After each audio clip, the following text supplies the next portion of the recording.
Assalamualaikum warahmatullahi wabarakatuh.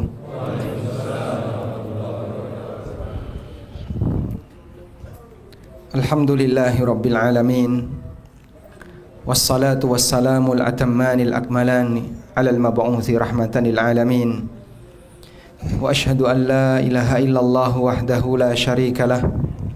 Wa ashhadu anna Muhammadan abduhu wa rasuluh. Salawatu rabbi wa salamu alaihi wa ala alihi wa ashabihi wa man sara ala nahjihi wa istanna bi sunnatihi ila yaumiddin. Alhamdulillah, puji syukur kita haturkan kehadirat Allah Azza wa Jalla. Allah jadikan kita sebagai orang yang punya perhatian terhadap tauhid. Karena tidak semua orang yang terkadang diajak untuk membahas tauhid, dia bersedia untuk mendengarkannya. Bahkan sebagian di antara mereka lebih merasa bangga ketika nama selain Allah disebutkan dibandingkan nama Allah. Atau ada di antara mereka yang ketika dia punya pengalaman berkaitan dengan terkabulnya doa di tempat-tempat keramat, itu lebih bangga dibandingkan ketika mereka punya pengalaman terkabulnya doa ketika sujud. Sehingga dia bisa cerita, waktu saya datang di kuburan ini saya berdoa manjur, mustajab. Saya berdoa di gua ini mustajab. Saya berdoa di sini mustajab. Dan itu diceritakan dengan penuh kebanggaan. Karena mereka merasa lebih bangga ketika nama selain Allah disebutkan dibandingkan nama Allah. Ahli tauhid tidak demikian. Ahli tauhid ketika disebutkan nama Allah, maka hatinya tersentuh. Tapi sebaliknya ketika disebutkan selain Allah, dia nggak terima. Karena bagi dia dalam masalah ibadah hanya ada satu kata, yaitu Allah.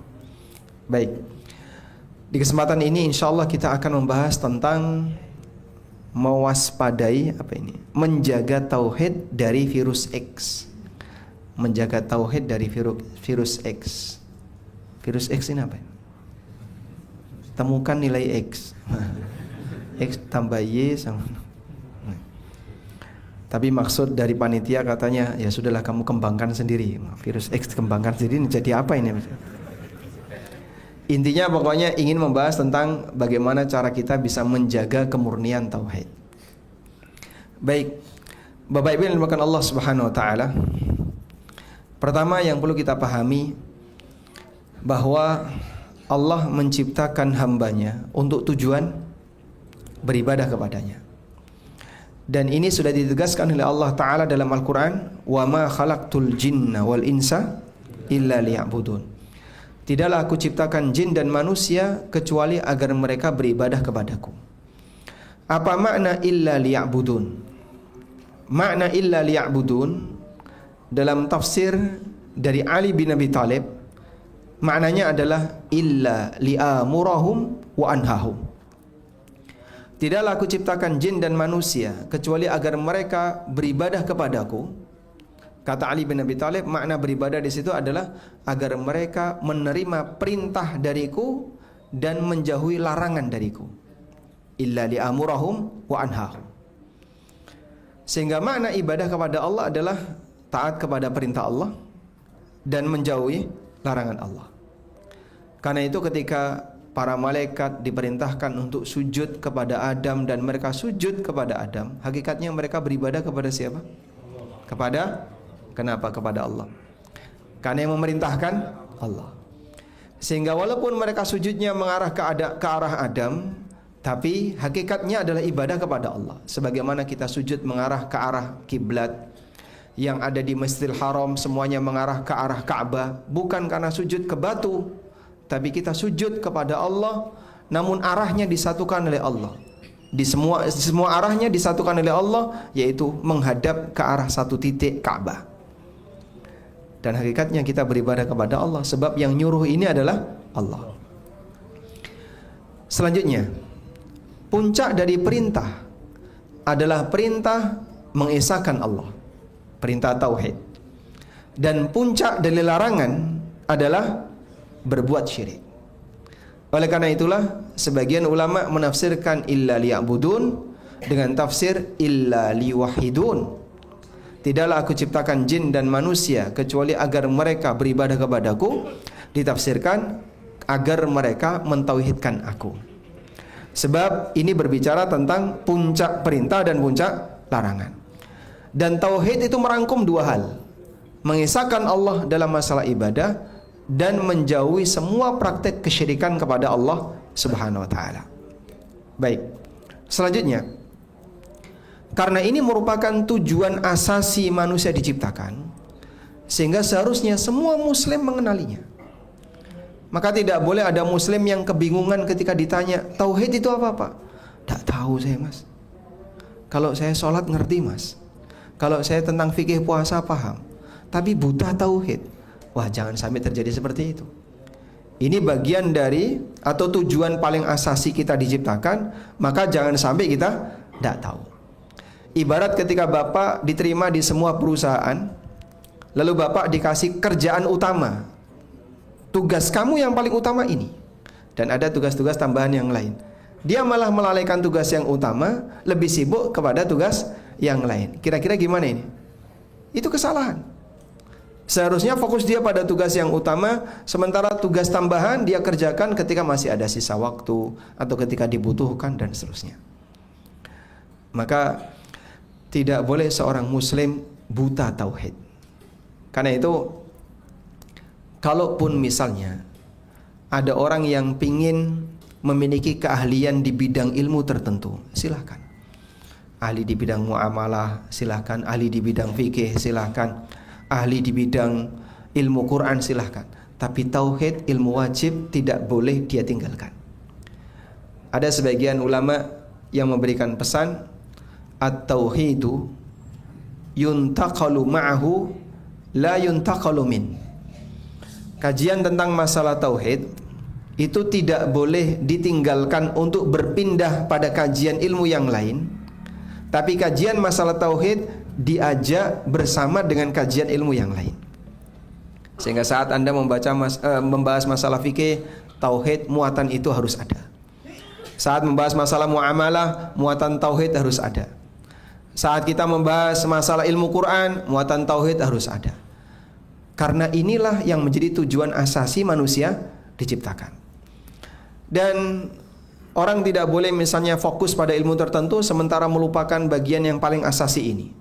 Sehingga kalau ada orang yang bisa bicara masalah fikih panjang lebar, tapi ketika dia ditanya masalah tauhid kok buta, wah, ada celah yang kurang baik pada dirinya. Makanya bagian yang paling asasi ini setiap kita harus paham. Baik. Selanjutnya, kajian masalah tauhid tidak bisa dipisahkan dengan syirik. Sebagaimana kajian masalah sholat tidak bisa dipisahkan dari pembatal sholat. Karena orang kalau sholat, tapi dia tidak peduli dengan pembatalnya, walaupun dia dari takbiratul ihram sampai mendekati salam, semuanya dia kerjakan, wajibnya dia kerjakan, sunnahnya juga dia kerjakan, rukunya dipenuhi, cuman dia melakukan satu pembatal tanpa sadar. Kira-kira nasib sholatnya gimana, Pak? Nasib sholatnya gimana? Tidak sah. Misalnya ngentut misalnya ya. Ngentut termasuk pembatal sholat. Dia kerjakan sholat dari mulai takbiratul ihram sampai mendekati salam, tidak ada yang kurang. 1 menit sebelum salam ngentut. Bagaimana nasib sholatnya? Ya nggak ada nilainya. Maka dia harus perhatian dengan apa saja yang membatalkan sholat, agar jangan sampai ketika dia mengerjakan sholat dengan sempurna tidak berlaku gara-gara dia melakukan pembatalnya. Hal yang sama juga berkaitan dengan masalah tauhid. Ketika seorang hamba dia ngerti tentang cara ibadah A, cara ibadah B dan seterusnya, ngerti tentang masalah bagaimana mentauhidkan Allah, tapi dia nggak tahu syirik itu apa, bisa jadi dia termasuk pelakunya. Itu sama dengan membatalkan tauhidnya. Karena itu ada sebuah ungkapan yang disampaikan oleh Syekh Muhammad bin Sulaiman At-Tamimi. Beliau mengatakan, "Fakama anna as-salata la tasihhu illa bit-tahara, fakadzalika at-tauhid la yasihhu fakadzalikal ibadah la tasihhu illa bitauhid. Sebagaimana salat tidak sah kecuali orang harus dalam kondisi suci, maka demikian pula ibadah kita kepada Allah tidak akan dinilai kecuali kita membersihkan semua noda syirik. Karena bagian ini tidak boleh melekat pada diri seorang mukmin. Kenapa, Pak? Syirik itu keyakinan yang najis. Kok bisa, Pak? Allah sendiri yang berfirman, innamal musyrikuna najasun. Sesungguhnya orang musyrik itu najis. Jasadnya orang musyrik suci atau najis, Pak? Jasadnya orang musyrik suci, Pak. Bapak salaman dengan orang musyrik nggak perlu cuci tangan, tapi pakai hand sanitizer itu, Pak, itu urusan pribadi dia ya. Tapi jasadnya orang musyrik suci, sehingga orang salaman dengan orang musyrik perlu cuci tangan nggak? Apa dalilnya? Apa dalil kalau jasad orang musyrik itu tidak najis?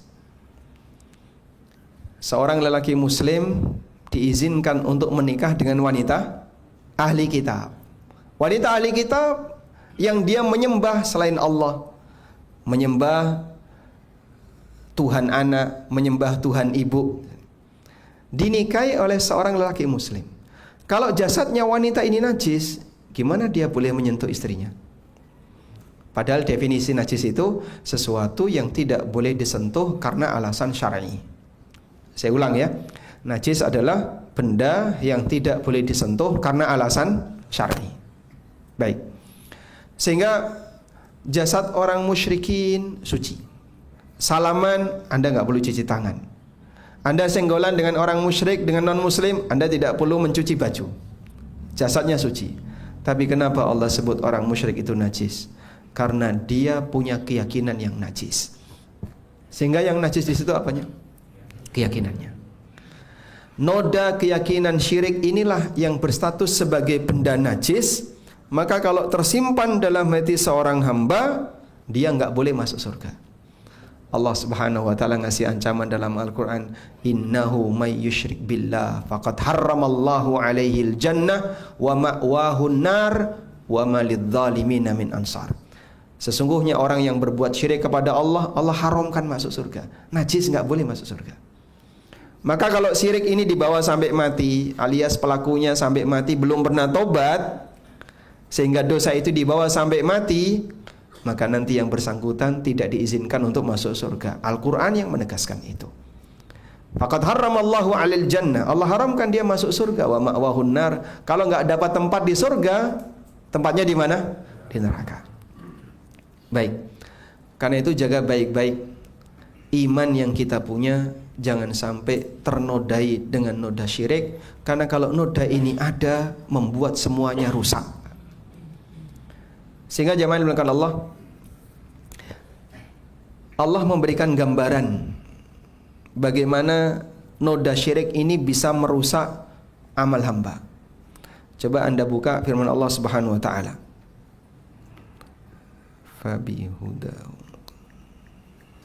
Nah, silakan Anda buka di surat Al-An'am mulai dari ayat 83. Surat Al-An'am mulai dari ayat 83. Sudah ketemu? Baik. Allah Subhanahu wa taala berfirman, "Wa tilka hujjatuna atainaha Ibrahim 'ala qaumi. Narfa'u darajatin man nasha. Inna rabbaka hakimun alim. Wa wahabna lahu Ishaqa wa Yaqub. Kullan hadaina wa Nuhan hadaina min qabl. Wa min dzurriyyatihi Daud wa Sulaiman wa Ayyub wa Yusuf wa Musa wa Harun wa kadzalika najzil muhsinin wa Zakaria wa Yahya wa Isa wa Ilyas kullum minas salihin wa Ismail wal Yasa wa Yunus wa Luta wa kullan faddalna 'alal alamin." Ada berapa nabi di situ? Hitung, Pak. Ada berapa nabi di situ? Mulai dari ayat 83. Totalnya ada 18.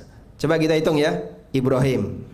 Selanjutnya Ishak, Yakub. Berikutnya Nuh, lalu Daud, Sulaiman, Ayyub, Yusuf, Musa, Harun.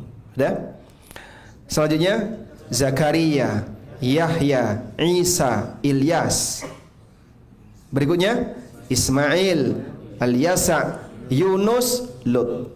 Total 18. Ada sebuah syair yang mengatakan wa fi tilka hujjatuna thamaniyatan ba'dal asyar. Dalam ayat tilka hujjatuna ada 18 nabi. Lalu sisanya disebutkan oleh Allah di ayat yang lain. Karena dalam Al-Quran ada 25 nabi yang namanya disebutkan. Di sekian ayat ini, dari mulai ayat 83 sampai ayat berapa tadi? Sampai ayat 86 disebutkan 18 nabi. Sisanya yang 7 nabi ada di ayat yang lain. Baik. Setelah Allah menyebutkan 18 nabi, Anda lihat lanjutan ayat. Wa min abaihim wa dzurriyyatihim wa ikhwanihim, dan para bapak-bapak mereka, wa dzurriyyatihim, anak keturunan mereka, wa ikhwanihim, dan saudara-saudara mereka. 3 jalur ini adalah 3 jalur utama nasab yang diistilahkan oleh para ulama usul, furu', hawashi. Usul itu bapak ke atas, furu' itu anak ke bawah, hawashi itu saudara ke samping. Sudah? Para nabi dan seluruh bapak mereka, seluruh anak mereka dan saudara mereka, ini kan berarti menyapu semua manusia. Ini menyapu semua manusia. Wajtabainahum wa hadainahum ila siratim mustaqim. Kami pilih sebagian di antara mereka, kami berikan hidayah kepada mereka ke jalan yang lurus. Dzalika hudallahi yahdi bihi may yasha'u min ibadihi. Demikianlah petunjuk yang Allah berikan kepada siapa saja di antara hambanya yang Allah kehendaki. Sudah? Lalu Allah tetapkan satu kaidah. Walau asyraku. Kalau mereka berbuat syirik, lahabita anhum ma kanu ya'malun. Seluruh amalnya tidak berlaku. Para nabi dan seluruh bapaknya, seluruh anaknya, semua saudaranya, berarti menyapu siapa?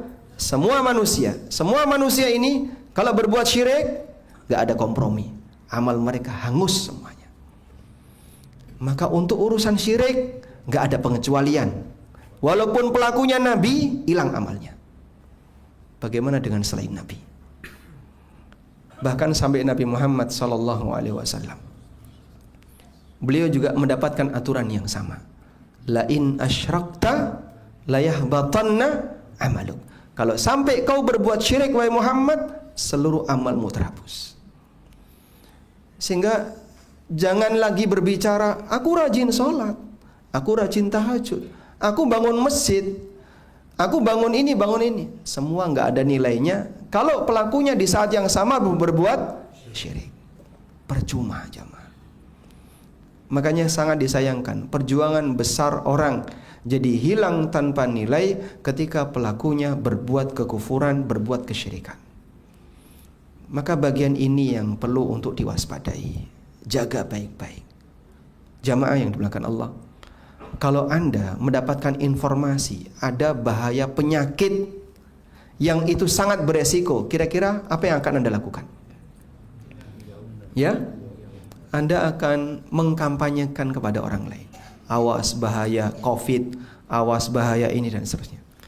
Di negara ini pemerintah banyak mengadakan kampanye-kampanye untuk membangun kewaspadaan masyarakat dari aneka-aneka penyakit. Awas bahaya HIV. Awas bahaya apalagi? Kalau dulu kan corona, kemudian ada penyakit ini penyakit. Pemerintah mengkampanyekan. Tujuannya apa? Agar masyarakat bisa sama-sama menghindarinya. Tapi pemerintah tidak pernah kampanye anti syirik. Anda pernah lihat ada iklan atas nama Kementerian Agama, awas bahaya syirik? Tidak ada. Berarti tugas kaum muslimin yang punya kesadaran akan syirik, Anda kampanyekan ke tengah masyarakat, awas bahaya laten syirik. Karena kalau ini tidak diwaspadai, bisa jadi ada orang menjadi pelaku syirik tanpa sadar. Sehingga kita perlu mengenali hal yang berbahaya ini, karena kalau tidak dikenali bisa jadi terjerumus ke dalamnya tanpa sadar. Ada sebuah ungkapan yang mengatakan, araftu syarra la li syarri walakin li tawakkihi wa man lam ya'rif syarra minal khair yaqa' fihi. Aku mengenali keburukan bukan untuk diamalkan, tapi dalam rangka untuk dihindari. Karena ketika orang tidak mengenali keburukan dan dia hanya belajar yang baik-baik saja, bisa jadi dia terjerumus ke dalam keburukan itu tanpa sadar. Dan kalau sudah berbicara tentang keburukan, itu harus detail. Kenapa Pak harus detail? Karena ketika ragamnya banyak, jangan sampai kita masuk ke dalam salah satunya. Ibaratnya begini, Bapak dapat informasi, Pak, di sepanjang jalan ini ada lubang. Kira-kira pertanyaan Anda apa Pak? Ada berapa lubang? Ada 100 lubang. Ada 100 lubang ya? Tulisannya cuman, awas bahaya lubang. Tapi Anda tidak tahu posisi. Kira-kira gimana? Ya mungkin akan terjerumus kepada salah satunya kalau orangnya tidak waspada. Nah, kalau Anda kasih peringatan dengan detail, di sini ada 100 lubang. Saya kasih tahu. Lubang pertama di KM 5, lubang yang kedua di KM 7, lubang berikutnya ada di KM 10, lubang berikutnya ada di KM sekian. Sehingga orang ketika sudah punya rambu-rambu seperti ini, dia bisa lebih waspada. Kurang lebih seperti itulah kenapa para ulama kalau bicara masalah dosa, mereka detail. Al-Kabair, kumpulan dosa-dosa besar. Siapa penulisnya? Imam Adz-Dzahabi. Daftar dari dosa-dosa besar. Ini buku apa kok isinya daftar dosa? Justru itu penting untuk kau pelajari. Dikit-dikit kok dosa. Nah kalau kamu gak mengenali itu kan bahaya. Sehingga bisa jadi dia pelakunya tapi tanpa sadar. Contoh yang lain, buku tentang masalah kesyirikan. Dikit-dikit kok syirik, dikit-dikit. Bukan dikit-dikit syirik Pak. Ini sesuatu yang berbahaya yang perlu kita waspadai bersama. Jadi Bapak diberitahu di titik mana lubang-lubang itu. Kalau Bapak cuma dikasih peringatan, Pak syirik ada di sana loh Pak. Yang kayak apa sih syirik itu Mas? Ya pokoknya nanti Bapak cari sendirilah. Nah, bisa jadi nabrak syirik tanpa sadar. Tapi kalau Bapak diberitahu, ada beberapa rintangan Pak sepanjang jalan ini. Ada yang bentuknya lubang, ada ranting, ada batang yang jatuh. Kita diberitahu, di KM sekian ada ini Pak, di KM sekian ada ini, di KM sekian ada ini. Anda akan bisa lebih siaga dan waspada. Itulah rahasia kenapa para ulama berkaitan dengan masalah syirik, berkaitan dengan masalah pembatal Islam, itu mereka detail. Sebagian ada yang menyebutkan, kalau kita mengumpulkan buku-buku fikih yang membahas masalah pembatal Islam, jumlahnya lebih dari 400. Lebih dari 400 Pak. Yang Bapak kenali berapa dari 400 ini Pak? Saya sih kenal mungkin bisa nyebutkan 5 Pak. Sebutkan 5 apa saja yang bisa menyebabkan Islam kamu batal. 1, 2 sampai 5. Ya yang lain tidak tahu saya. Kalau Bapak nggak tahu gimana kira-kira? Apa nggak menakutkan? Nah, makanya mengenali bahaya itu sebagai upaya untuk menghindari bahaya.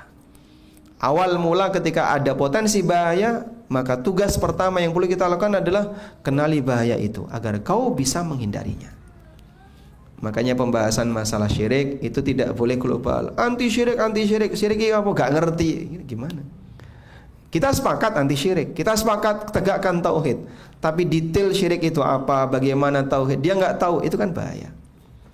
Awas bahaya penyakit ini, tapi dia nggak ngerti penanggulannya bagaimana, kemudian penyebab penyakit ini bisa tertular apa saja. Itu juga perlu dipelajari. Baik. Dari sinilah jemaah, saat kita belajar tentang masalah tauhid, kita perlu belajar dengan detail. Sebagaimana ketika kita belajar tentang masalah syirik, perlu belajar dengan detail. Sebab kalau orang tidak detail di bagian ini, bisa jadi dia terjerumus tanpa sadar. Dan itu berbahaya. Gambarannya kayak gini. Nabi SAW pernah memberikan ilustrasi berkaitan dengan pengaruh penting tauhid bagi hidup hamba. Itu seperti sebuah bangunan. Beliau bercerita tentang rukun Islam. Kata beliau, Bunyal Islamu ala khamsin. Islam itu dibangun di atas 5 tiang. Ya, Bapak gambarkan seperti bangunan ya. Beliau mengatakan Bunyal Islam ala khamsin. Hadis riwayat Bukhari Muslim. Islam itu dibangun di atas 5 tiang. Ada sebuah bangunan, tiang ujung depan kanan kiri, ujung belakang kanan kiri, dan ada satu tiang penyangga tengah. Sudah. Kemudian ada atapnya. Baik. Tiang ini adalah 5 rukun Islam. Sudah? Lalu kewajiban Islam yang lain kan banyak, Pak. Betul. Selain 5 rukun Islam ini masih ada beberapa kewajiban Islam yang lainnya. Kewajiban Islam itu seperti tembok, sehingga bangunan Anda akan tetap berdiri jika tiangnya kokoh, dan Anda akan terlindungi dari panas, dingin, angin, air, dan seterusnya, karena bangunan Anda ditutupi tembok. Sedangkan amalan sunnah itu seperti perabotan. Maka bangunan Islam pada diri kita akan sempurna ketika kita menjaga 5 rukun Islam sesuai dengan tingkatan kemampuan. Kalau belum mampu haji gimana, Pak? Ya Anda tidak berkewajiban. Sesuai dengan tingkatan kemampuannya. Sudah? Dan dia menjaga kewajiban-kewajiban agama sehingga temboknya tetap terjaga. Masya Allah. Terbaca enggak? Oh enggak, saya bacakan. Mobil HRV AB, kok orang Jogja sampai sini? 1670 agar diwakafkan, agar dipindahkan karena menghalangi mobil orang. AB HRV ya, AB 1670. Baik. Jogja ya. Masya Allah. Ini saya tidak bawa mobil, Pak. Aman. Kita lanjutkan. Sampai mana tadi? Ya, pondasi rumahnya. Jadi bangunan rumah Anda akan sempurna ketika rukun Islam yang 5 dijaga, kewajibannya dijaga sehingga temboknya terjaga, dan dia melakukan amal sunnah, maka aneka perabotan dalam rumahnya terisi. Tapi yang sangat disayangkan, kalau ada orang yang lebih perhatian terhadap amal sunnah, memperbanyak sholat sunnah, memperbanyak tahajud, qiyamul lail, sholawatan, memperbanyak bacaan-bacaan sunnah, namun dia tidak perhatian dengan tauhid.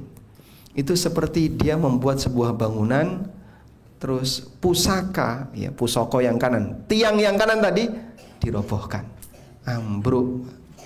Siapa yang mau tinggal? Walaupun di dalamnya banyak perabotan. Maka rumah ini tidak akan berlaku, tidak ada orang yang berani untuk tinggal di situ. Kalaupun di dalamnya ada banyak perabotan, tapi rumahnya ambruk. Maka sangat heran kalau ada orang yang lebih perhatian terhadap amal sunnah, tapi dia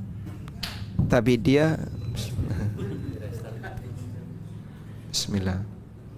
Dia perhatian terhadap amal sunnah, tapi dia tidak peduli dengan masalah tauhid, masalah amal wajib, dan seterusnya.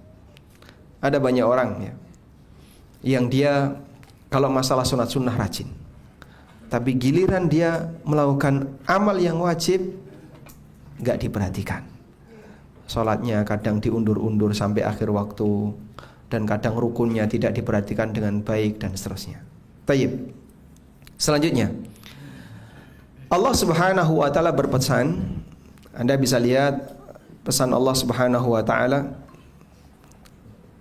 di surat Al-An'am ayat 82. Alladzina amanu wa lam yalbisu imanahum bidzulmin ulaika lahumul amnu wa hum muhtadun.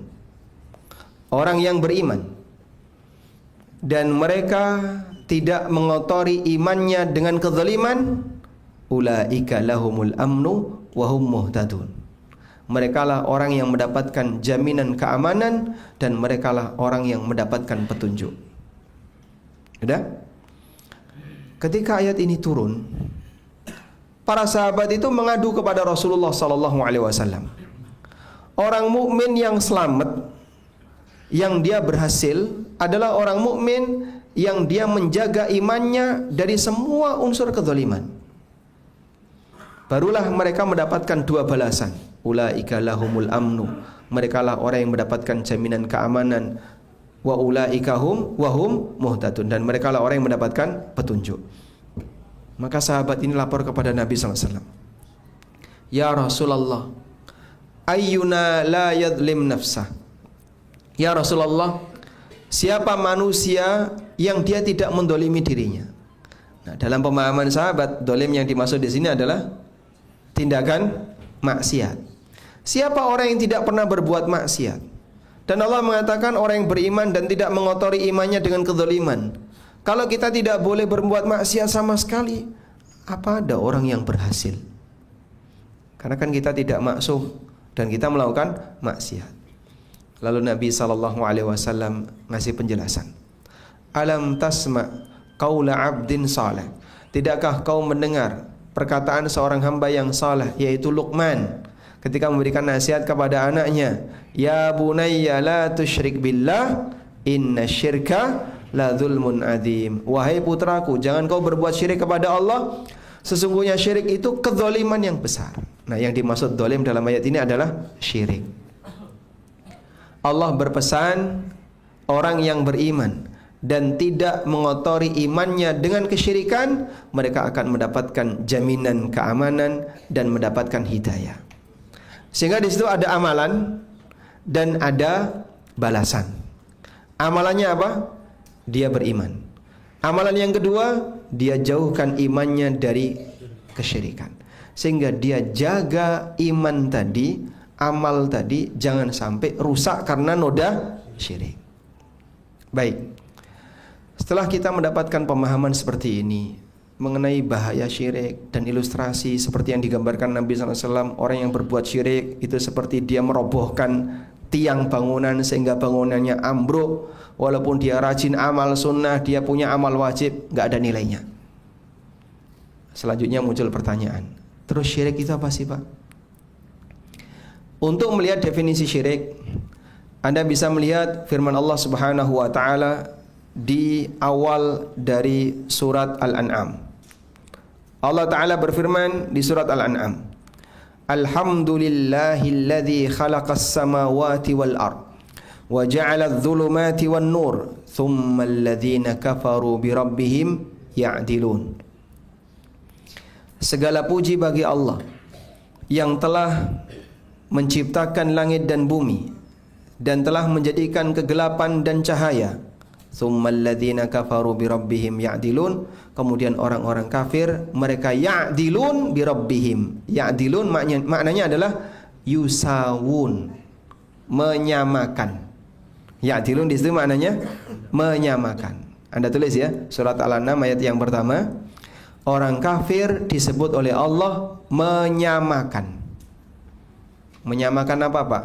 Menyamakan makhluk dengan Allah. Ya, ini dalil yang pertama. Sekarang kita beralih ke dalil yang kedua. Jadi kita belajar tauhid langsung pakai Quran ya.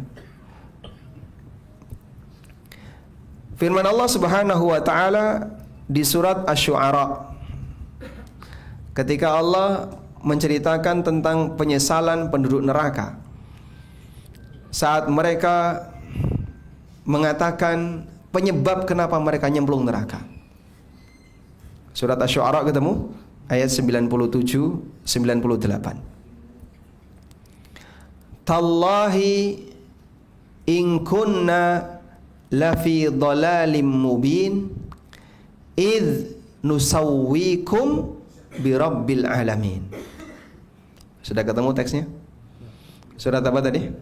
Asy-Syu'ara ayat 97-98. Tallahi in kunna lafi dhalalim mubin. Sungguh demi Allah, kita berada dalam kesesatan yang nyata. Idh nusawwikum birabbil alamin. Ketika kami menyamakan kalian, wahai para berhala-berhala, birabbil alamin, dengan Rabbul alamin, Allah Ta'ala. Sudah? Jadi mereka menyebut praktek syiriknya gimana Pak? Idh nusawwikum birabbil alamin. Ketika kami menyamakan kalian wahai para berhala dengan Rabbul alamin, Allah Ta'ala. itulah pengakuan syiriknya penduduk neraka. Sehingga seperti ini gimana? Itu valid. Penyesalan di yaumil qiyamah adalah sebuah kebenaran. Kalau di dunia orang boleh ngomong bebas, tapi di akhirat ucapan mereka tidak boleh bicara illa al-haq, kecuali kebenaran. Baik. Karena itu ketika penduduk neraka mengatakan, "Tallahi in kunna lafi dhalalim mubin." Demi Allah, sungguh kita berada dalam kesesatan yang nyata. "Idz nusawwikum bi rabbil alamin." Ketika kami menyamakan kalian dengan Rabbul Alamin. Nah, maka di sini para ulama memberikan definisi tentang syirik. Apa itu syirik? Anda catat. Syirik adalah taswiyatu ghairillah billah fi syai'in min khasaisillah. Menyamakan selain Allah dengan Allah dalam segala hal yang menjadi kekhususan bagi Allah. Saya ulangi. Syirik adalah menyamakan selain Allah dengan Allah dalam hal yang menjadi kekhususan bagi Allah. Yang dimaksud kekhususan Allah itu apa sih Pak? Sesuatu yang hanya boleh dimiliki oleh Allah, atau sesuatu yang hanya boleh diberikan untuk Allah. Contoh, satu-satunya yang bisa mengatur alam semesta hanya Allah. Sepakat ya ini ya? Baik. Maka kalau sampai ada orang yang meyakini si A itu punya kekuatan mengatur cuaca, si B punya kekuatan mengatur hujan, si C punya kekuatan mengatur alam. Gara-gara keyakinan ini gimana Pak? Dia menyamakan A, B, C dengan Allah dalam hal apa? Kemampuan mengatur alam. Padahal nggak mungkin. Tidak ada yang seperti itu. Tapi keyakinan dia meyakini di alam ini ada wali namanya wali Ghauth, ada wali namanya wali Watat, ada wali yang dia bisa mengatur cuaca. Praktek seperti ini masuk pada kategori kesyirikan. Baik. Baik, bisa dipahami ya? Jadi kalau sampai ada orang yang dia menyamakan selain Allah dalam hal yang menjadi kekhususan Allah, maka dia berbuat syirik. Contoh yang lain, satu-satunya yang tahu hal yang gaib itu siapa? Allah. Apa dalilnya? Allah Ta'ala berfirman, "Qul la ya'lamu man fis samawati wal ardil ghaiba illallah." Sampaikanlah wahai Muhammad, tidak ada satupun di langit dan di bumi yang tahu hal yang gaib kecuali Allah. Maka kalau sampai ada orang yang punya keyakinan si A itu Pak weruh sak durunge winarah, wah, ngerti sebelum diberitahu. Dia punya kemampuan untuk mengetahui hal yang gaib. Dia bisa ngerogoh sukmo, ya, melihat apa yang tersimpan dalam dadamu. Mustahil semua itu ya, bohong semuanya. Tapi kalau ada orang yang punya keyakinan seperti ini, bagaimana nasibnya? Dia berarti telah berbuat syirik, karena menyamakan makhluk dengan Khalik dalam hal yang menjadi kekhususan bagi Khalik. Contoh yang lain, satu-satunya yang bisa mengampuni dosa siapa? Allah. Mengampuni dosa ya. Kalau memaafkan kesalahan, makhluk bisa memaafkan kesalahan. Tapi kalau dosa, satu-satunya yang bisa mengampuni hanya Allah. Nabi SAW mengatakan, "Innahu la yaghfirudz dzunuba illa anta." Sesungguhnya tidak ada yang bisa mengampuni dosa kecuali engkau. Ada orang berdosa, lalu dia lapor kepada imamnya, "Aku telah berdosa seperti ini." Baik, dikirimi sama imam surat penebusan dosa. Terus dia isi form penebusan dosa. Ada formnya itu Pak ya. Udah dikirim ke atas. Sampai di atas, nanti dia akan menentukan dari sekian dosa Bapak, akumulasinya skornya sekian. Maka kewajiban Anda harus setor dengan nilai sekian. Silahkan transfer ke bank ini, insyaallah. Kirim ulang. Baik. Nanti setelah sampai di pelaku, ketika dia sudah transfer, melampirkan bukti. dosa Anda sudah hilang. Masya Allah. Apa ada Pak kayak gitu? Ada ini Pak. Saya bukan cerita fiktif ini. Ini termasuk salah satu di antara contoh pelanggaran kelompok-kelompok tertentu yang pakai baiat-baiat itu Pak. Sehingga dia baiat kepada imamnya. Sampai pada titik ketika orang ini melakukan perbuatan dosa, imamnya bisa menentukan kapan dosa orang ini diampuni atau tidak. Dan kewajiban apa yang harus dilakukan oleh orang ini ketika dia melakukan perbuatan dosa. Subhanallah. Inilah contoh bentuk yaitu tadi. Dia mengambil hak Allah diberikan kepada makhluk. Maka Nabi SAW sangat bersikeras atau memberikan penanaman yang sangat keras bagi masyarakat, bagi kaum muslimin. Jangan sampai melakukan praktek seperti ini. Baik. Selanjutnya, termasuk di antara hak khusus milik Allah Subhanahu wa taala adalah dialah satu-satunya zat yang bisa menciptakan, satu-satunya zat yang boleh disembah, satu-satunya zat yang boleh dimintai doa. Maka kalau ada orang yang minta doa kepada selain Allah, dia telah berbuat syirik. Wa annal masajida lillah fala tad'u ma'allahi ahada. Sesungguhnya semua masjid itu milik Allah, maka janganlah kamu berdoa kepada selain Allah siapapun itu. Baik. Selanjutnya bedakan ini ya. Fokus ya, fokus. Anda kepanasan nggak apa-apa kan? Hah? Nggak apa-apa. Kita matikan AC nggak? Oh jangan. Dah, fokus saja ya. Jadi ada trouble di AC biarkan saja. Nah, biar jamaah fokus. Coba bedakan ini. Menyamakan makhluk dengan Allah dalam hal yang menjadi kekhususan Allah. Yang kedua, menyamakan Allah dengan makhluk, dengan aneka kekurangan yang ada pada diri makhluk. Yang syirik yang mana? Dua-duanya atau salah satunya? Ya? Dua-duanya. Menyamakan Allah dengan makhluk, dengan segala kekurangan yang ada pada diri makhluk. Apa ini? Kekufuran. Seperti kufurnya Bani Israel. Orang Yahudi mengatakan Allah itu fakir. Innallaha fakirun wa nahnu aghnia. Allah itu fakir dan kitalah orang kaya. Perkataan siapa? Yahudi. Sehingga dia menyamakan Allah seperti makhluk. Allah fakir seperti makhluk fakir. Subhanallah amma yaqulun. Maha suci Allah dari apa yang mereka ucapkan. Yahudi juga mengatakan wa qalatil yahudu yadullahi maglulah. Yahudi mengatakan tangan Allah terbelenggu. Ghullat aydihim walu'inu bima qalu. Tangan mereka yang akan dibelenggu dan mereka dilaknat disebabkan apa yang mereka ucapkan. Nah, pelanggarannya Yahudi itu menghina Allah.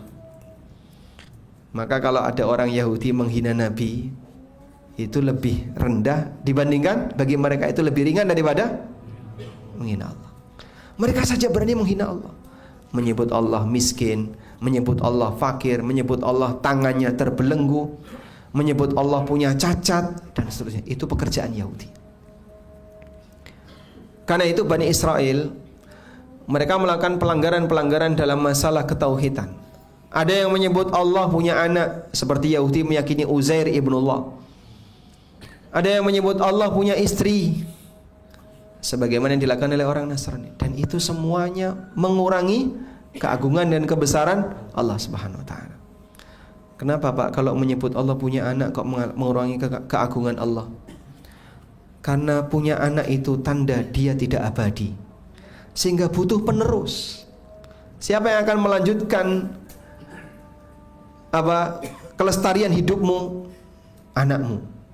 Maka orang tuanya mati diganti dengan anaknya. Ada Tuhan pengganti Tuhan. Masya Allah. Subhanallah amma yaqulun. Maha suci Allah dari apa yang mereka katakan. Makanya Allah murka besar ketika sampai ada orang yang mengatakan Allah punya anak. Bagaimana bentuk murkanya Allah? Allah berfirman di surat Maryam, takadus samawati yatafattarna min wa tanshaqqul ardu wa takhirul jibalu hadda.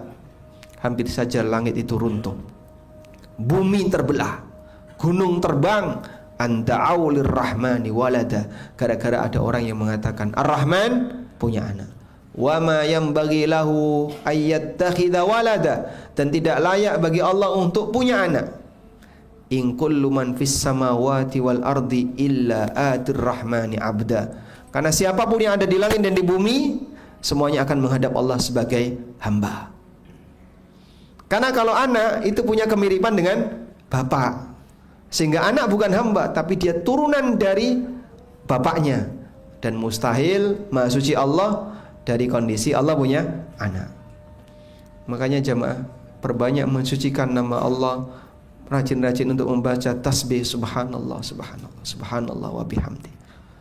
Di saat ada banyak sekali noda kesyirikan di sekitar kita, sehingga kita mensucikan nama Allah pada posisi ketika ada seorang hamba yang sedang menyekutukan Allah, terlebih mendekati hari raya yang isinya adalah kesyirikan, isinya pengagungan terhadap praktek kesyirikan.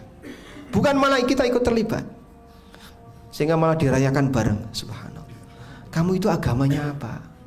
Kok sampai ikut merayakan bareng? Berarti dia ridho ketika Allah dikatakan punya anak, dan kita enggak ridho. Ya walaupun posisi kita sebagai warga negara tidak boleh saling mengganggu, tapi ikut terlibat itu pelanggaran besar. Maka sikap yang tepat gimana? Ya jangan ikut, walaupun kita tidak mengganggu, karena kita terikat dengan perjanjian, sehingga kita di posisi saya punya prinsip seperti ini, saya tidak mau ikutan, seperti ini saya tidak mau terlibat, karena kami tidak ridho ketika dikatakan Allah punya anak. Pujian untuk Allah itu bentuknya ada dua: mensucikan dari kekurangan atau memuji terhadap kelebihan. Mensucikan dari kekurangan atau memuji Allah dengan kelebihannya. Makanya pujian untuk Allah tidak boleh hanya sebatas menyebut nama. Kalau orang cuma menyebut nama Allah, Allah, Allah, Allah, itu memuji atau tidak, Pak? Hah? Bukan. Pujian itu kalau Anda menyebut, mensucikan Allah atau menyebutkan kelebihan. Misalnya Allahu Akbar, Alhamdulillah, ya. Atau apa lagi? Subhanallah, Taqaddasallah, Tabarakallah, itu baru pujian untuk Allah. Makanya kalau ada orang yang bilang zikir itu yang penting Allah, Allah, bahkan kalau nggak sempat menyebut nama Allah, hu, satu tiupan, hu. Subhanallah, itu bukan pujian untuk Allah. Pujian itu kalau kamu menyebutkan kelebihan atau mensucikan dari kekurangan. Sehingga tidak ada istilah pujian yang bentuknya Allah, Allah, Allah, itu bukan pujian. Demikian salah satu keterangan Syekhul Islam. Jadi penyebutan Allah, Allah, Allah, apalagi hu, ini ngusir ayam, hu. Itu bukan pujian. Maka kalau mau memuji Allah, ucapkan subhanallahi wa bihamdi, subhanallahi wa bihamdi, subhanallahi wa bihamdi. Sehari berapa kali? Kalau bisa lebih. Pagi 100, sore 100. Di pertengahan silakan Anda perbanyak. Subhanallah wa bihamdi, subhanallah wa bihamdi. Aku mensucikan Allah dari seluruh kekurangan dan julukan buruk yang diberikan oleh makhluk kepadanya, dan aku memuji Allah dengan segala kelebihannya. Wallahu a'lam. Kita masuk Isya sudah? Baik, kita akan dengarkan adzan terlebih dahulu. Selanjutnya setelah itu kita pulang. Apa? Oh, tanya jawab. Baik, demikian. Wassallallahu ala nabiyyina Muhammadin wa ala alihi wa sahbihi wasallam.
Tapi karena tauhidnya yang tinggi, itu berimbas kepada tawakal yang luar biasa.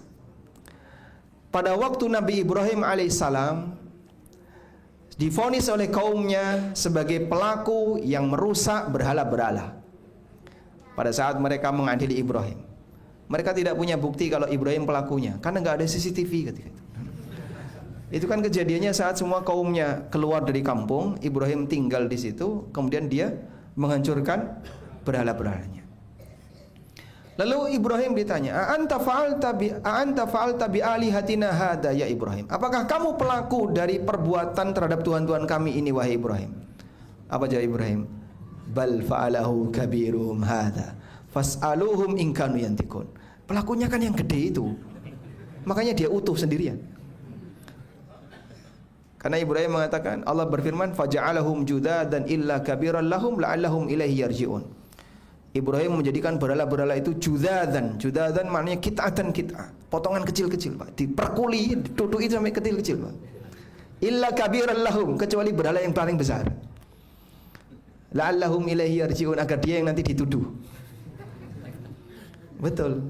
Ini dijadikan bahan oleh Ibrahim untuk diskusi. Saat beliau dituduh, kan tidak ada bukti, tidak ada orang yang lihat. Mereka cuma tanya, apakah kamu pelakunya wahai Ibrahim? Bal fa'alahu kabirum hada fas'aluhum in kanu yantikun. Pelakunya yang paling gede ini. Coba tanyakan kepada mereka, kalau mereka bisa jawab. Bohong nggak Ibrahim ini, Pak? Bohong nggak Pak Ibrahim, Pak? Bohong? Hah? Bohong atau tidak? Tidak. Ini yang disebut dengan tauriyah, menyampaikan sebuah ungkapan yang dipahami berbeda oleh lawan bicara. Maksud Ibrahim itu kayak gini, pelakunya adalah yang besar ini, tanyakan kepada mereka kalau mereka bisa bicara. Berarti kalau mereka nggak bisa bicara, berarti dia bukan pelakunya. Paham? Makanya Ibrahim ketika menyampaikan kalimatnya terkait dengan kalimat belakang. Bal fa'alahu kabiruhum hadza fas'aluhum in kanu yantikun. Pelakunya yang besar ini kalau dia bisa bicara. Dia bisa bicara enggak? Enggak, makanya dia bukan pelakunya. Itu sama kayak bapak misalnya, sampai rumah telat gitu ya. Ditanya sama istrinya, "Dari mana, Mas?" "Masjid." "Coba tanyakan saja ke masjid kalau masjid bisa ngomong." Nah, masjidnya nggak bisa ngomong. Berarti saya tidak dari masjid. Hah? Betul, Pak? Wah, ini ngajari elek. Jangan ditiru ya. Masya Allah. Baik. Sampai akhirnya mereka mengatakan, qalu harriku wansuru alihatakum. Bakar dia. Kita tolong Tuhan-Tuhan kita. Masya Allah. Jadi mereka menolong Tuhannya. Akhirnya mereka membuat bangunan ya. Jadi mereka membuat bangunan yang tinggi, terus dipenuhi dengan kayu bakar, lalu apinya dinyalakan. Mereka itu tidak berani untuk melempar Ibrahim dengan tangan mereka. Sampai dalam sebuah riwayat itu dikatakan, burung terbang di atas api ini terbakar, saking gedenya apinya. Sehingga mereka membuat manjanik. Tahu manjanik, Pak? Ketapel besar. Ibrahim ditaruh di ketapel itu untuk dilemparkan ke dalam api. Dalam posisi ketika beliau sudah berada di atas manjanik, siap untuk dilemparkan, Jibril datang. Lalu Jibril mengatakan kepada Ibrahim, "Ya Ibrahim, alaka fiyya hajah." Wahai Ibrahim, apakah kamu punya kebutuhan terhadap aku? Apa kata Ibrahim? "Amma ilaika fala." Kalau kamu saya nggak butuh. Fas'al rabbak. Kemudian Jibril mengatakan, kalau begitu silahkan kau minta kepada Allah. Beliau berdoa kepada Allah. Yang menawarkan itu Jibril. Jawaban Ibrahim apa? Amma ilaika fala. Kalau kamu saya nggak butuh. Masya Allah. Itu manusia mentalnya kayak apa itu? Itu beda dengan itu. Wah, ada malaikat menawarkan diri kepada saya. Wah, binasakan semuanya ini. Itu kalau manusia seperti kita, Pak. Tapi karena tawakalnya Ibrahim yang luar biasa, ditawari oleh Jibril, ditolak. Aku nggak butuh kamu, aku butuh Allah. Di saat itulah Allah Subhanahu wa taala berfirman, "Kulna ya naru kuni bardan wa salaman ala Ibrahim. Kami berfirman, wahai api, jadilah kamu dingin dan keselamatan. Dingin belum tentu menyelamatkan, Pak. Itu isinya kayu loh, Pak, yang mungkin tajam-tajam, sehingga itu dalam posisi Ibrahim dilempar. Bisa saja apinya dingin tapi kayunya menusuk. Tapi Ibrahim dilemparkan ke dalam api dalam keadaan selamat. Baik, demikianlah tawakal orang yang punya jiwa tauhid yang tinggi, sehingga ancaman yang sampai pada titik mengancam nyawa bagi beliau tidak takut. Kisah kedua dialami oleh Musa alaihissalam. Ketika Musa alaihissalam diperintahkan oleh Allah untuk memberangkatkan Bani Israel meninggalkan Mesir ke arah timur. Fa asri bi'ibadi lailan innakum muttaba'un. Berangkatkanlah para hambaku di waktu malam, karena kalian akan diikuti, kalian akan dikejar. Dalam ayat yang lain Allah mengatakan fa'atba'uhum musyriqin. Mereka mengejar Bani Israel ke arah timur. Bani Israel lari dari Mesir ke arah timur. Terhenti di depannya ada Laut Merah. Sementara orang-orang dari kalangan pasukan Fir'aun siap dengan senjata, dan mereka mengatakan innahum lasyirzimatun qalilun. Bani Israel itu kelompok kecil, akan kita habisi semuanya. Dengan sombongnya mereka berangkat mengejar Bani Israel untuk menghabisi Bani Israel. Kali ini mampus semuanya Bani Israel. Nah, di saat itulah dua kelompok besar ini saling melihat. Bani Israel melihat ke arah pasukan Fir'aun melihat ke arah Bani Israel. Tapi kondisinya beda. Yang satu ketakutan, yang satu semangat ingin mengganyang. Sehingga mereka mengatakan kepada Musa, falamma tara al-jam'an qala ashabu Musa inna lamudrakun. Ketika dua pasukan ini sudah saling melihat, ashabu Musa mengatakan, orang-orang di sekitar Musa mengatakan, inna lamudrakun, kita pasti akan ketangkap. Mau lari kemana? Maju mati, mundur mati, Pak, sudah. Ainal mafar, mau lari kemana? Gak ada pilihan. Tapi tawakalnya Musa luar biasa. Pada saat beliau mendapatkan pengaduan seperti itu, apa kata Musa? Qala kalla inna ma'iya rabbi sayahdin. Gak mungkin kita kekejar. Allah bersamaku dan Allah akan memberikan petunjuk kepadaku. Musa tidak mengatakan, tenang, ada tongkat. Karena tawakalnya seorang nabi bukan pada benda mukjizat. Ini mukjizat gak berfungsi kalau Allah tidak memberikan kehendak, kalau Allah tidak ngasih perintah. Maka Musa tawakalnya kepada Allah. Kalla inna ma'iya rabbi, Allah bersamaku, sayahdin, dan Allah akan memberikan petunjuk kepadaku. Ketika itu apakah Musa sudah tahu apa yang harus dilakukan? Belum. Musa belum tahu. Sampai pada keadaan beliau hanya bisa bertawakal kepada Allah. Fa'auhayna ila Musa anidrib bi'asakal bahr. Maka kami wahyukan kepada Musa, pukulkan tongkatmu ke arah lautan. Fanfalaka fakana kullu firqin kattaudil azim. Ketika lautan itu dipukul, terbelahlah lautan, dan masing-masing belahan itu seperti gunung yang tinggi. Jadi airnya itu tidak pergi, Pak, tapi airnya itu naik. Air laut itu naik, Pak, seperti gunung yang tinggi. Bapak bisa bayangkan orang lewat, kanan kirinya air yang tinggi, Pak. Itu kalau Allah mencabut yang menahan tadi, amblas sudah. Bani Israel berhasil lewat, dan sombongnya Fir'aun bersama bala tentaranya. Karena sikap sombong ini menutupi akalnya.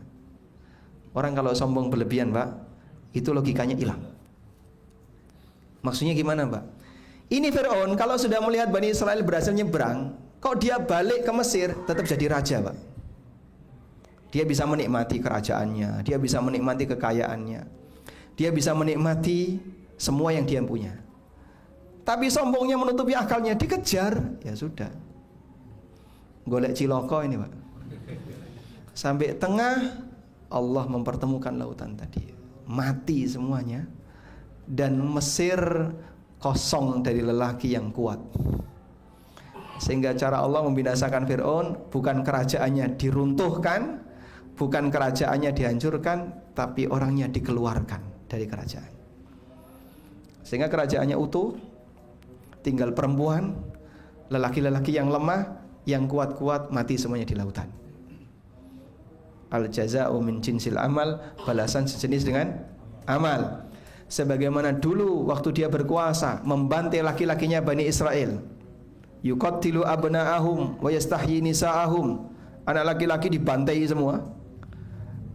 Kemudian yang anak perempuan dibiarkan hidup, dibalas oleh Allah. Yang laki-laki dikeluarkan dari Mesir, ditenggelamkan, kerajaannya utuh.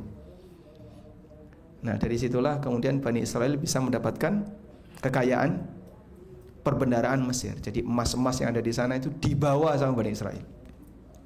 Sehingga kalau ada yang bertanya, kok bisa ya Pak, Samiri membuat patung yang terbuat dari emas? Patung emas kan gede sekali Pak itu. Gede Pak ya? Gede. Itu emas dari mana? Bani Israel kan sebelumnya baru saja dia diselamatkan. Emas dari mana Pak? Yaitu hasil kumpulan mereka ngambil emasnya orang Mesir. Sampai ketika dikumpulkan dijadikan patung. Baik. Dan Anda bisa lihat ya, ketika iman itu dilawan dengan senjata, bertahan. Iman ketika dilawan dengan senjata, bertahan. Sudah? Makanya tauhid dan iman semakin ditekan, dia makin kuat. Tapi ketika dibelokkan pakai syubhat, dia berubah. Bani Israel semasa mereka dijajah oleh Fir'aun, mereka jadi ahli tauhid dan tidak geser. Tapi ketika, dan itu bertahun-tahun lamanya, Bani Israel dijajah Fir'aun selama bertahun-tahun. Dari Musa lahir sampai Musa dewasa kan berapa tahun tuh Pak ya? Bertahun-tahun lamanya. Sampai Musa dewasa jadi nabi. Bertahun-tahun lamanya Bani Israel dijajah oleh Fir'aun, imannya tidak goyah. Tapi ketika Musa dipanggil oleh Allah selama 40 hari, Bani Israel disesatkan oleh As-Samiri hanya dalam hitungan hari. Jadi musyrik mereka, menyembah patung anak sapi. Maka yang bahaya Pak di sini, musuh dari dalam. Samiri itu munafik. Dialah yang menyebabkan Bani Israel jadi tersesat. Sehingga yang awalnya mereka ahli tauhid, kemudian disesatkan oleh As-Samiri, dipengaruhi oleh As-Samiri sampai mau menyembah berhala. Hanya dalam waktu 40 hari.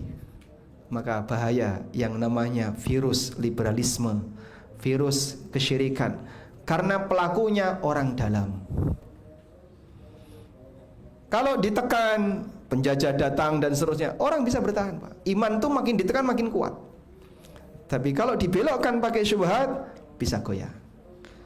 Makanya syubhat ini bisa jadi lebih berbahaya daripada musuh yang datang terang-terangan. Walhamdulillah. Baik, demikian yang bisa kita bahas. Semoga apa yang kita bahas ini bermanfaat. Tidak ada pertanyaan? Alhamdulillah, kita akhiri. Enggak ada kan? Ada. Mana tadi yang bilang ada? Coba angkat tangan, mana? Kelas berapa, Dek? Kelas TK, Masya Allah. Baik. Ada yang mau disampaikan Bapak Ibu? Bapak-bapak Anda? Langsung? Nah, silakan. Waalaikumsalam warahmatullahi wabarakatuh. Bagaimana hukumnya kita sudah merencanakan perjalanan menjenguk orang tua di kampung halaman, tapi pada waktu-waktu yang tepat bermimpi buruk, mau menjenguk orang tua sudah direncanakan lalu bermimpi buruk, takut berlebih, akhirnya nggak jadi. Baik, apa hukumnya? Baik, pertanyaannya, percaya mimpi itu boleh nggak Pak? Percaya mimpi itu boleh nggak Pak? Apa hukumnya percaya mimpi? Tergantung mimpinya ya, tergantung mimpinya. Baik, Nabi Yusuf alaihissalam percaya dengan mimpinya. Demikian pula raja yang kafir, mimpinya benar, ditakwil oleh Yusuf, dan terjadi seperti apa yang ditakwilkan oleh Yusuf. Maka sebatas percaya mimpi boleh. Cuman begini Pak, Mimpi itu ada dua. Pertama, mimpi yang nggak karuan, sehingga tiba-tiba tawaf, habis tawaf sampai petukangan, ngerti-ngerti di kamar mandi, habis itu tiba-tiba di dapur, ini gimana sih? Nah, mimpi yang nggak runut seperti ini, yang nggak karuan, nggak bisa diceritakan seperti ini disebut dengan ahlam. Disebut dengan apa? Ahlam. Yang kedua, ada mimpi yang jelas, runut, jelas, walaupun yang dilihat itu terkadang bentuknya benda, atau terkadang dia melihat dirinya sendiri. Nah, mimpi yang jelas ini disebut dengan ar-ru'ya. Disebut apa? Ar-ru'ya. Sudah? Yang punya takwil itu yang mana, Pak? Yang ru'ya. Kalau ahlam, lupakan saja. Dan dominan mimpi kita ahlam. Allah Subhanahu wa taala mengatakan, qalu adghathu ahlam wa ma kunna bi ta'wilil ahlami bi'alimin. Para pembesar-pembesar kerajaan itu mengatakan, adghathu ahlam, itu hanya mimpi kalut, dan kami tidak punya kemampuan untuk menakwilkan ahlam. Karena ahlam ini nggak ada maknanya, lupakan saja. Baik, dan setan menggoda manusia salah satunya melalui apa? Mimpi. Yang kedua, ru'ya. Nah, ru'ya ini ada maknanya. Cuman takwil mimpi itu tidak semua orang bisa. Kalau Ustadz bisa nggak? Saya nggak bisa. Sehingga kalau Anda tanya, saya mimpi seperti ini, saya nggak tahu takwilnya. Saya nggak punya kemampuan seperti itu. Dan takwil mimpi hanya dimiliki oleh orang-orang tertentu. Allah berikan kemampuan pada dirinya. Makanya ilmu ini tidak bisa dipelajari, diteorikan tuh tidak bisa. Teori takwil mimpi, kalau mimpinya kayak gini, alamannya seperti ini, mimpinya kayak gini, itu tidak bisa, Pak.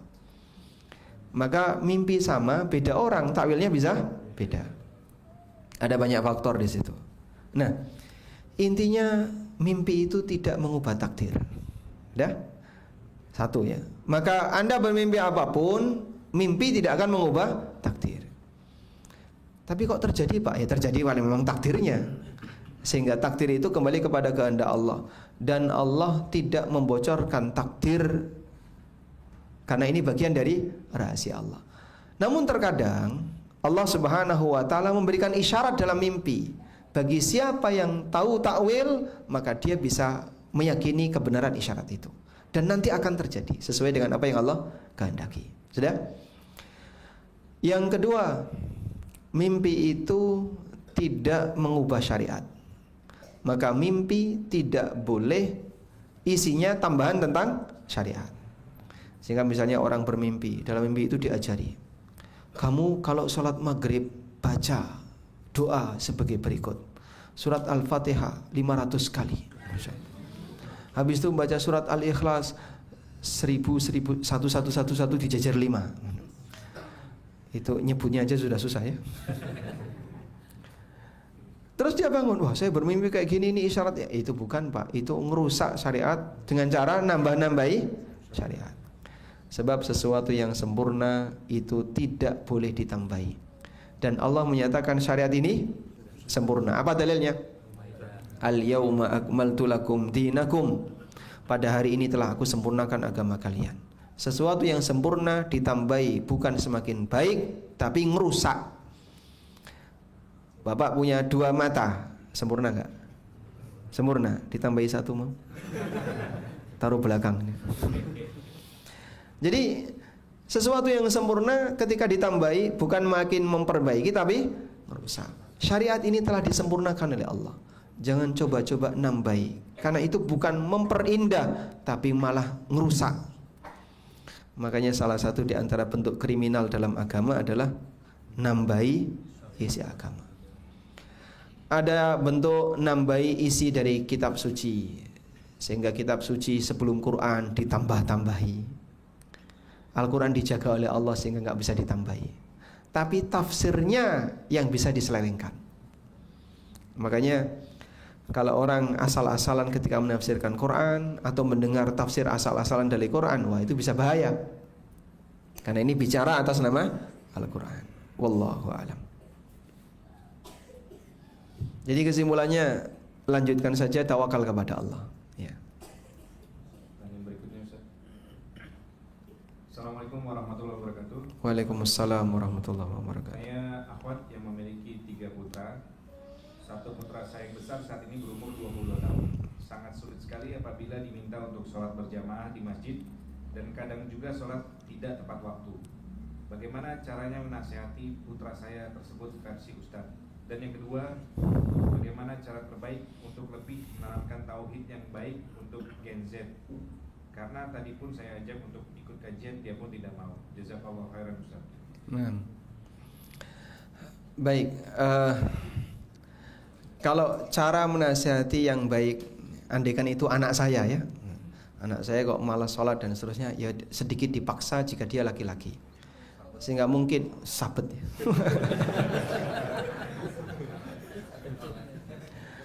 Karena pendidikan dengan paksaan itu diperbolehkan, namun ada takarannya ya, sehingga tidak semua bentuk menyayangi anak, kemudian memberikan toleransi pada kesalahan anak. Tidak semua seperti ini pendidikan yang baik. Terkadang ada kondisi kesalahan tertentu, ini nggak bisa ditoleransi. Walaupun kamu anak, ya saya paksa. Sehingga mungkin perlu ada kerjasama dengan bapaknya, ajak itu anaknya seret untuk ke masjid misalnya, sama bapaknya ya. Sehingga kalau nggak seperti itu, mungkin tidak akan ada perubahan. Dan sebagian sahabat itu melakukan paksaan ketika bawahannya itu tidak mau untuk nurut. Ibnu Abbas itu punya budak nakal, Pak. Namanya Ikrimah. Si budak nakal ini, Pak, dia suka jalan-jalan, keloyongan, ya, ngilang gitu ya. Kalau lapar dia pulang. Kalau disuruh apa-apa nggak tertib. Oleh Ibnu Abbas, budak ini selalu diajak kajian. Sehingga ketika beliau kajian, budaknya itu diikat kaki tangannya, nggak bisa gerak dia.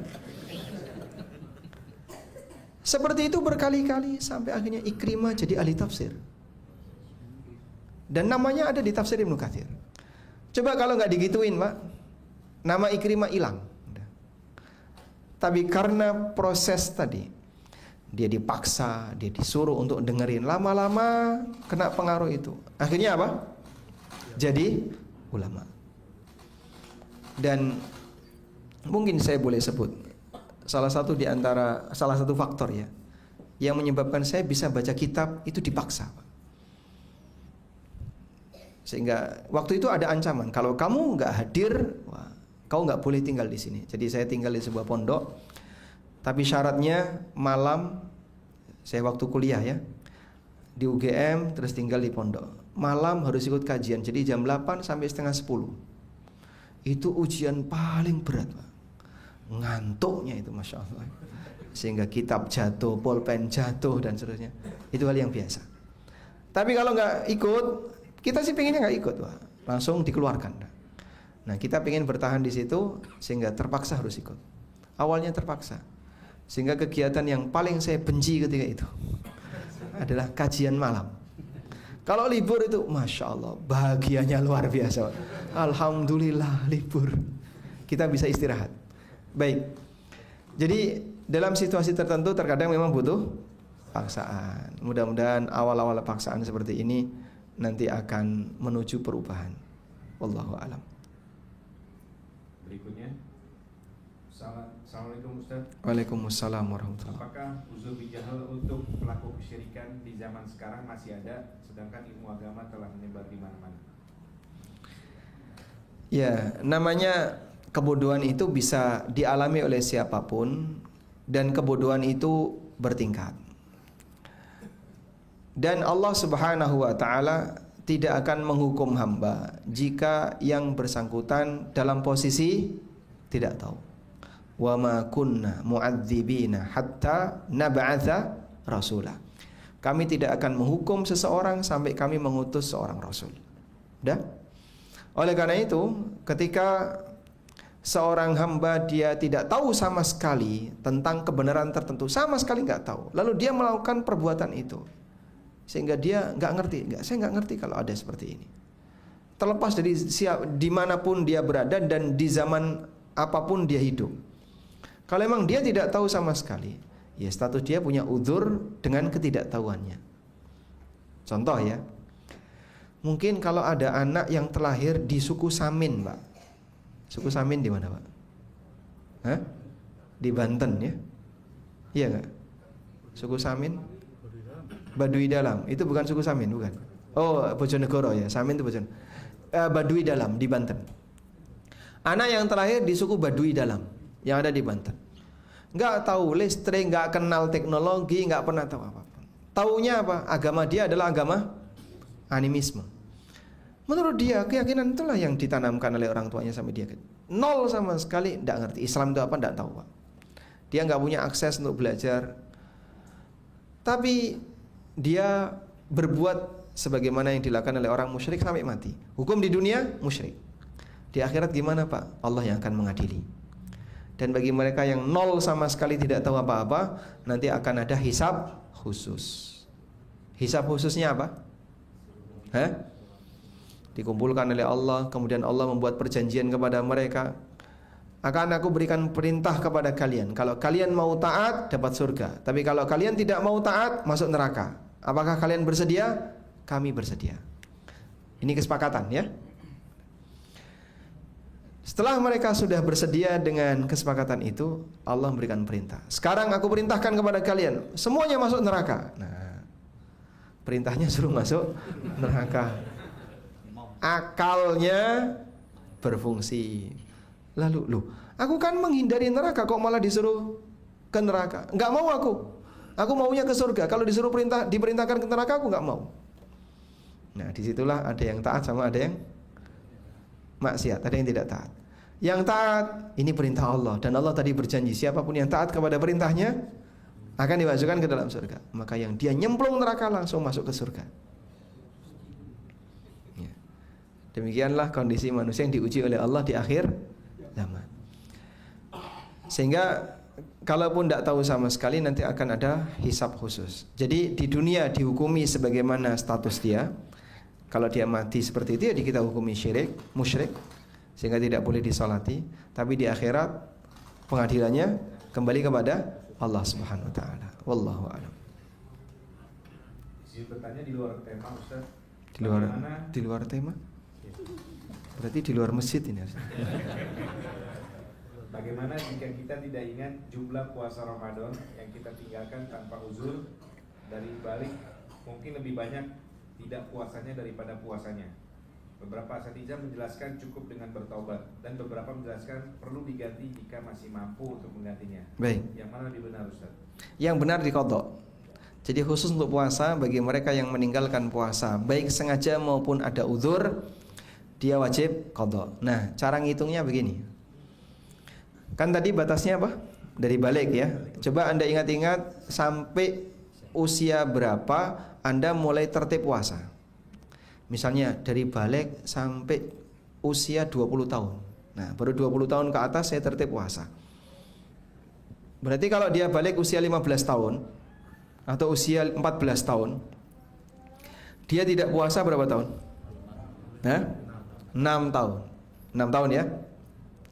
Anda pakai angka kasar saja, ya kurang lebih 6 tahun saya bolong-bolong puasanya. Baik. Satu Ramadan itu kira-kira umumnya Anda berapa kali puasa? Berapa hari? Ya paling 5 hari, kadang 6 hari. Intinya tidak kurang dari 5 hari, tidak lebih dari 10 hari misalnya. Nah, di situ kan Anda bisa ngitung batas bawah sekian, batas atas sekian. Berarti kira-kira saya tidak puasa selama, anggaplah misalnya sekian ribu hari minimal atau sekian ribu hari maksimal. Anda pilih batas atas. Anda pilih batas atas. Masya Allah Pak, puasa 1000 hari. 1000 hari itu berapa?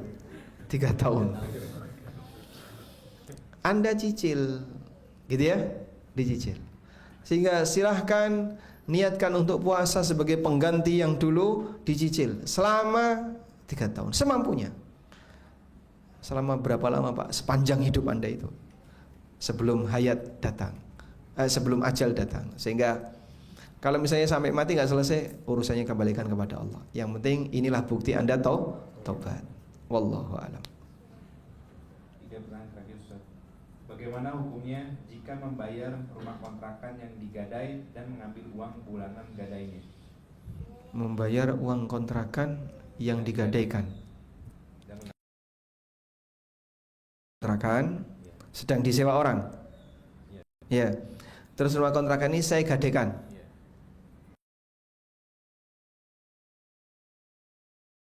Kaidah yang mengatakan dalam masalah muamalah ya, asyaghil tidak boleh disibukkan. Maka benda A bukan dengan akad 2. Sesuatu yang sibuk. Ini kan barang sedang disewa. Berarti dia jadi objek sewa. Udah? Sekarang boleh nggak Pak, barang ini saya gadekan sehingga nanti dia terlibat dalam akad yang kedua, yaitu akad gadai. Boleh atau tidak? Hah? Boleh atau tidak? Ya? Tidak. Kenapa tidak? Karena dia sudah sibuk dengan akad pertama, maka tidak boleh disibukkan dengan akad yang kedua. Baik. Jawaban Anda salah ya. Yang benar boleh. Lo kok bisa? Saya ngajari kaidah malah menyalahi kaidah. Nah, di situ ada pengecualian kesibukan yang pertama. Ya, kecuali jika kesibukan yang kedua tidak mengganggu kesibukan yang pertama.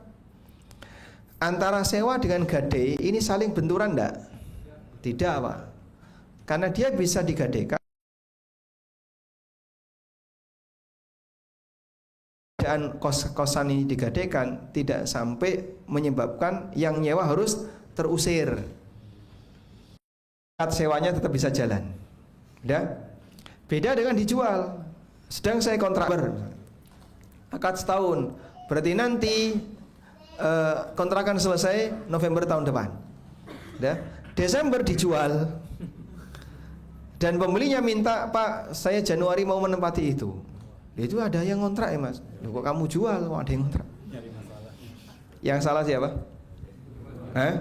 Yang jual. Ini contoh dia menyibukkan barang yang sudah sibuk dengan kesibukan yang kedua, di mana kesibukan yang kedua ini benturan dengan kesibukan yang pertama. Yang ini tidak boleh. Nah.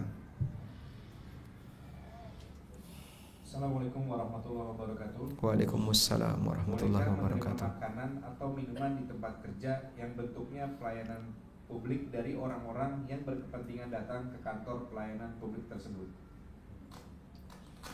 Bolehkah menerima hadiah makanan ketika dia bekerja di bagian di kantor layanan publik?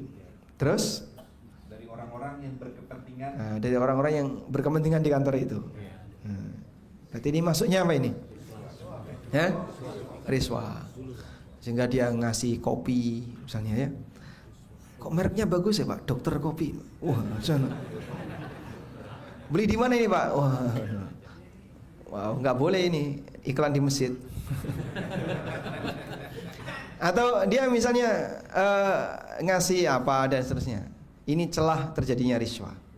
Maka seharusnya orang-orang yang kerja di kantor layanan publik, mereka itu di briefing ya. Kalian harus bekerja dalam kondisi puasa. Maksudnya apa? Nggak boleh terima apapun. Sudahlah, jangan terima apapun. Sudah. Cukupkan diri kalian dengan apa? Dengan gaji yang ada. Kalaupun misalnya ada orang yang ngasih hadiah dan seterusnya, berikan kepada fakir miskin, orang-orang yang di jalan dan seterusnya. Jadi kita tidak menikmati riswa tersebut. Wallahu a'lam. Berkaitan dengan tadi sewa menyewa Ustaz ya. Nah, Nah, dengan saya menyewa, kasih biasanya- mikrofon dong. Ini Ya bisa. Orang yang menyewakan kontrakan itu, dia menggadaikan kontrakan Ustaz ya. pada seorang. Nah, apakah seorang ini yang memberikan pinjaman ini boleh mendapatkan atau mengambil uang sewa per bulan dari orang yang Oh gitu. Ustaz? Baik. Paham ya? Nah, kalau seperti ini jadinya riba ya. Kalau seperti yang ditanyakan tadi jadinya riba. Saya punya kontrakan, lalu saya gadekan kepada bapak ya. Kan uang kontrakan masih jalan tuh bulanan. Selama ini jadi barang gadai, uang kontrakan diambil oleh yang memberi utang. Ini namanya apa? Riba. Hukumnya haram. Baik. Cukup? Yang terakhir. Mau mau tanya bagaimana meluruskan tauhid orang tua sementara kehidupan beliau dahulu penuh dengan kesyirikan, karena faktor ketidakpahaman apa itu kesyirikan dan juga tauhid dan belum sampainya ilmu kepada beliau. Bagaimana meluruskan tauhid dari orang tua yang dulu beliau tidak punya pemahaman tentang masalah tauhid? Kalau mereka bisa diajak ikut ngaji dan seterusnya, silahkan nanti dilibatkan dalam pengajian-pengajian itu. Dan kemudian nanti kalau orang tua sudah berubah, memperbaiki diri, mudah-mudahan ini bagian dari taubat yang beliau lakukan. Sehingga intinya ketika yang bersangkutan sudah meninggalkan praktek itu dan memohon ampun kepada Allah, selesai. Berarti yang bersangkutan sudah taubat dari kesyirikan. Sehingga bermula dari edukasi. Jangan sampai keyakinan klenik, aneka khurafat, tahayul-tahayul, dan masing-masing daerah itu beragam ya, beragam tahayulnya. Sunda punya tahayul yang berbeda dengan Jawa Tengah. Jawa Tengah punya khurafat yang berbeda dengan Jawa Timur. Bulan sial Sunda itu bulan apa? Ada nggak? Bulan sial orang Sunda? Nggak ada ya? Nggak ada. Kalau Jawa Tengah bulan sialnya apa? Suro, Muharram. Sehingga pantangan sekali. Keyakinan itu bisa jadi sampai melekat pada dirinya sampai dibawa mati. Jadi dia bawa dosa syirik. Bentuknya apa? Tiaroh, meyakini sial karena bulan tertentu. Jawa Timur beda lagi Pak. Di Jawa Timur bulan sial itu bulan Dzulqa'dah. Namanya bulan Selo. Kenapa disebut bulan Selo? Kesesel Allah. Kemasukan keburukan, kemasukan sial. Makanya di sana pantangan hajatan di bulan Dzulqa'dah. Kalau bulan Muharram bagi orang Jawa Timur ya nggak takut. Tapi orang Jawa, orang Jawa Tengah, bulan Muharram itu menakutkan. Nah yang bingung kayak saya ini, asli Jawa Timur tinggal di Jogja, itu bingung. Bulan apa? Bulan sial kamu. Gabungan Muharram dan Masya Allah. Baik. Jadi kalau ada keyakinan-keyakinan seperti ini, nanti tolong diingatkan, itu tidak benar. Kita harus bertobat kepada Allah dari keyakinan-keyakinan tahayul dan khurafat seperti itu. Insya Allah melalui edukasi seperti tauhid dan seterusnya, mudah-mudahan nanti ada perubahan. Demikian. Wassallallahu ala nabiyyina Muhammadin wa ala alihi wa sahbihi wa sallam. Wa akhiru da'wana alhamdulillahi rabbil alamin. Wassalamualaikum warahmatullahi wabarakatuh.